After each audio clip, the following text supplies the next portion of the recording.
ফুলের সৌরভ, মানুষের গৌরব সব সময় তাকে। যুবক ভাই, আজকে দেহের মধ্যে তোমার যৌবন আছে, দেহের মধ্যে শক্তি আছে, নফসের তাড়নায় অসৎ কাজ করতে আছেন, মা বাবার মনে কষ্ট দিতে আছেন, আজকে টাকা আছে বিদায় আপনি সবল দুর্বলের উপরে অত্যাচার করতেছেন।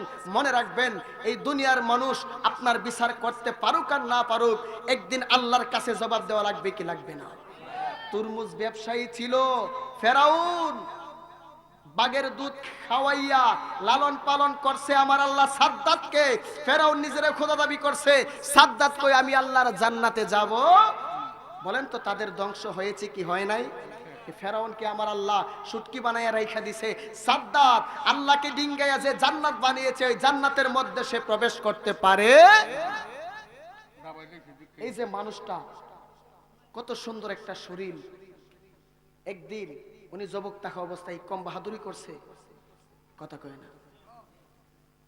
মানুষটা ঠিক আছে, কিন্তু যৌবন শক্তিটা একটু ধীরে ধীরে কমে যাচ্ছে, যতই দিন যাচ্ছে ততই কমে যাচ্ছে। এটা দিয়া বুঝাইতে আছে ফুলের সৌরভ, মানুষের গৌরব সব সময় তাকে। আপনি আমি একদিন বুড়া হয়ে যাব। এই জন্য যৌবন কালের ইবাদতের দাম বেশি। যৌবন কালে আল্লাহকে যদি আল্লাহর বান্দারা একবার আল্লাহ বলে ডাক দেয়, আল্লাহ বলে আমার কাছে বড় ভালো লাগে। একবার ডাক দিলে আমি আল্লাহ 10 বার ডাকের সাড়া দিতে অনেক ভালো লাগে। এই জন্য আমরা সবাই আল্লাহকে ডাক দিতে চাই কি চাই না? জবান খুলে বলি আল্লাহ, আর জোরে বলি আল্লাহ, উচ্চস্বরে বলি আল্লাহ। গুনাহ করেছি, ভুল করেছি, অন্যায় করেছি, জুলুম করেছি, বরবাদ হয়ে গেছি। আজকের এই মাহফিলের মধ্যে বসে গেছি, আল্লাহ আমাকে তুমি মাফ করে দাও, মাফ করে দাও, মাফ করে দাও। আল্লাহ মাফ করতে পারে কি পারে না? ও বন্ধুরে, ডানে বামে যাই না, সময় কিন্তু দেখতে দেখতে চলে যাইতেছে, আমার সময় কাছাকাছি চলে আসতেছে। আসেন যাই বাজানো, এবার আমার আল্লাহ ডাকি দিয়ে বলে আজরাইল, আমি আল্লাহ যত বান্দা বানাইমো তত বান্দার রূহ কবজ করার দায়িত্ব আমি আল্লাহ তোমারে দিয়া দিমু। ইন দি মিন টাইমে আমার আল্লাহ আজরাইলের হাতের মাটি নিয়া এবার ফেরেশতাদেরকে হুকুম দিলেন, ফেরেশতারা গো, ও ফেরেশতারা বান্দা বানাও। ফেরেশতারা বান্দা বানানো শুরু কইরা দিছে। এখানে যারা বসে আছেন, মূর্তি যে বানায়, কেউ মূর্তি বানানো দেখছেন নি? দেখছেন? মূর্তি বানাই কি দিয়া? দাঁড় করাই কি দিয়া? সোজা বাঁশ দিয়া। আচ্ছা বলেন, এই মূর্তির ভিতরে প্রাণ আসেনি? নাই? নাইটার সামনে তো আসেনি। গভীর মনোযোগ, ফেরেশতারা গলা পর্যন্ত বানাইছে। বানাইবার পরে কই আল্লাহ গো, ও আল্লাহ এখন কেমনি কি করি? আর তো মাথায় ধরতেছে না। যদি ওই দিন ফেরেশতাদের মাধ্যমে আল্লাহ বানাইতো, সবটির চেহারা এক জাতের দিল, আর এই জামানায় যা শুরু হইছে, ভাইয়ের সম্পদ ভাইয়ে মাই রাখা আছে না নাই? আর জোরে বলেন আছে না নাই? যদি সবার ছেড়ে এক হইতো, কত অসৎ কাজ যে সমাজে চলল, ঠিক নেই? এমনি তো ভাগ্য একটা হলে আরেকটা জায়গা, এগুলা কিয়ামতের আলামত। ফুলাফান যে 20 বছরে না বালা করে বিয়ের লাগে পাগল হয়ে যায়, আছে না নাই? গভীর মনোযোগ, বাবাজিরা আমার, বিবাহ করবেন কিন্তু একটা পজিশনে আপনাকে যেতে হবে, ঠিক কিনা বলেন? নিজে হাওয়া নিজের বাঁচাইবার মতন তৌফিক নাই, কিন্তু আরেকজনের দায়িত্ব আবার নিবেন।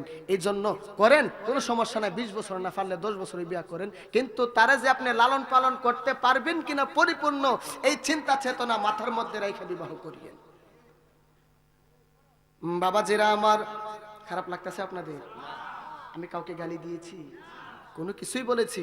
আমি বুঝার জন্য সাধারণ ভাষায় আপনাদেরকে বলতেছি, কারণ আপনারা আমার আপন, আপনারা আমার। বলা হয়েছে কু আনফুসাকুম ওয়া আহলিকুম নারা, তুমি জাহান্নাম থেকে বাঁচো, তোমার আহলকে বাঁচাও। এই জন্য আপনাদের কাছে সত্যগুলা বলে দেওয়া আমার দায়িত্ব। ফেরেশতারা গলা পর্যন্ত বানাইছে, কই আল্লাহ এখন কি করব? আল্লাহ কই রাখ। আল্লাহ কয় আমি আল্লাহ নিজের হাতে নিজ চুরোতে বান্দার মাথাটা বানাইয়া দেই।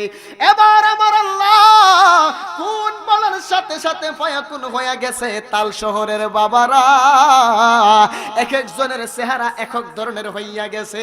চিন্তা করেন আল্লাহ কত বড় কারিগর। এইটা কি কথা কয় না, আমার সাথে কথা বলে কি টাকা লাগবে নাকি? এটা কি, এটা কি, এটা কি, এটা কি, এটা কি? ধরেন মুখটা ঠিক আছে, যদি আল্লাহ নাকটা না দিত কেমন লাগলো? চোখ কয়টা? একটা দিত কেমন লাগলো? আল্লাহ কত বড় রহমান। আর রহমান আল্লামাল কুরআন।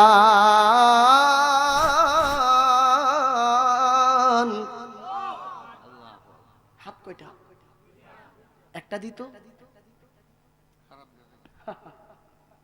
এরপরও আল্লাহর নিদর্শন তারা বুঝতে চায় না।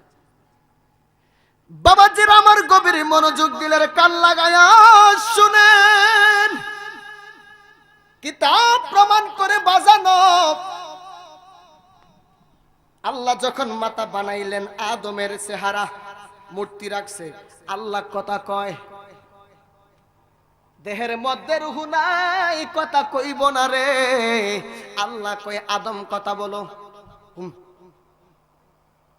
আদম কথা ক, আদম কথা ক। আল্লাহ ডাক দিয়া বলে জিবরাইল কথা কয় না কেন রে? এবার কই আল্লাহ কেমনে কথা কইব, ভিতরে প্রাণ নাই। সুবহানাল্লাহ কইতেন না? একদিন মাটির ভিতরে হবে ঘর রে, মন আমার কেন বন্ধ দালান ঘর। আগের কালের মানুষ 100 বছর পর্যন্ত বাঁচছে, তারা একতলা বিল্ডিং এর চিন্তা করে নাই। এখনকার মানুষ 50 বছরের গ্যারান্টি নাই, বাড়ি করে 20 তলা। কথা কয় না বাবাজিরা আমার। এবার যখন আল্লাহ ডাক দিয়া বলে জিব্রাইল, আদম তো কথা কহে না। জিব্রাইল ডাক দিয়া বলে আল্লাহ গো, কিভাবে কথা বলবো, কিভাবে কথা বলবো? আল্লাহ আদমের ভিতরে রূহ নাই, রূহ ছাড়া তো কথা বলা যাবে না গো। ইন দি মিন টাইমে আল্লাহ কোন বলছে, সাথে সাথে ফায়াকুন হয়ে গেছে। দেখতে শুনতে হুবহুব আদমের মতো একটা রূহ হইয়া গেছে। এ আমার বাবাজিরা, এবার আল্লাহ ডাকি দিয়া বলে আদমের রূহ রে, আদমের ভিতরে প্রবেশ করে। আদমের ভিতরে প্রবেশ করলেন। ইন দি মিন টাইমে রূহ গিয়ে ভিতরে থেকে টাস করে বাহির হইয়া যায়। আবার আল্লাহ কয় রূহ প্রবেশ করে। দ্বিতীয়বার প্রবেশ করলেন, রূহ ভিতর থেকে বাহির হইয়া যায়। তৃতীয়বার আল্লাহ ডাকি দিয়া বলে আদমের রূহ, তুমি আদমের ভিতরে চইলা যাও। এবার যখন চলে গেলেন, দেখা যায় ভিতরে তো আর রূহ থাকে না। আল্লাহ বলে আদমের রূহ গো, আদমের ভিতরে কেন থাকো না? আল্লাহর কাছে এবার রূহ ডাক দিয়া বলে আল্লাহ গো, ও আমার আল্লাহ, আদমের ভিতরে তো অন্ধকার, আমার কাছে ডর লাগে। কি লাগে? অন্ধকারে মানুষ চলতে পারেনি। অন্ধকারকে মানুষ ভয় পায় না। কবরের ভিতরে আলো আসেনি, আবার আলো আছে, আইতাছি, এখনো তো আছি, এখনো শরীয়তের উপরে, আমি তরিকতের উপরে চলে যাচ্ছি। গভীর মনোযোগ বাবাজিরা আমার। আল্লাহ কয় জিবরাইল এখন কি করা যায়? ওইদিকে আচ্ছা পরিশ্রম করলে আমাদের শরীরের মধ্যে গামের উৎপত্তি হয় কিনা? আমার নবী আল্লাহর নামের জিকির করে, লা ইলাহা, লা ইলাহা, জোরে লা ইলাহা, লা ইলাহা ইল্লাল্লাহ, লা ইলাহা ইল্লাল্লাহ, লা ইলাহা, লা ইলাহা ইল্লাল্লাহ, লা ইলাহা ইল্লাল্লাহ, লা ইলাহা। জিকির করে কার? আরো জোরে বলেন কার? আল্লাহর জিকির করলে লাভ হয় না, লস হয়। ওরে আল্লাহর পাগল যারা, দালান কোটা চারা, মৌলার জিকির বানাইছে তারা গলার মালা, দমে দমে আল্লাহ বসিয়া নিরালা, জপিলে হবে সবার মন জালা। চিৎকার মেরে বলেন আল্লাহু আকবার। নবী আমার আল্লাহর নামের জিকির করে গো, নবী পাকের পেশানি মুবারকের মধ্যে একটা গামের উৎপত্তি হইয়া গেল। এবার আমার নবী পাকের কপাল মুবারক থেকে গাম মুবারকটা যখন পড়তেছে রে, ইন দি মিন টাইমে আল্লাহ ডাক দিয়ে বলে জিব্রাইল গাম মুবারকটাকে হাতের মধ্যে নিয়ে নাও। বলেন তো আমার নবীর প্রেমের গাম মুবারকের দাম আছে না নাই?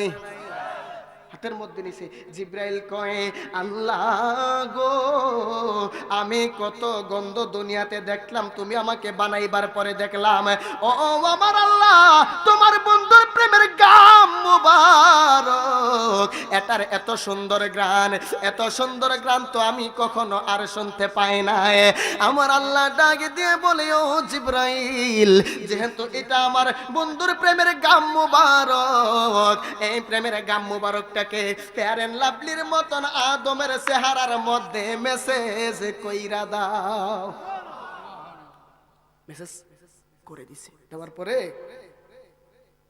আল্লাহ কই রুহু ভিতরে যা।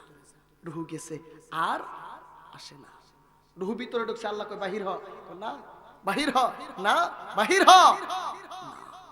আচ্ছা বলেন তো আমরা মরবো কি মরবো না? রুহের জগতে ছিলাম, আল্লাহ কয় আমাদের সকলকে বলছে এই রুহুরা, রুহের জগৎ থেকে মায়ের গর্ভে যেতে হবে। আপনি আমি সবাই আল্লাহকে বলেছি, কিন্তু এখন মনে নাই। কি নাই? মনে নাই। আমরা বলছিলাম আল্লাহ দেখি তো মায়ের পেটটা, এত বড় একটা পেট দেখাইছে।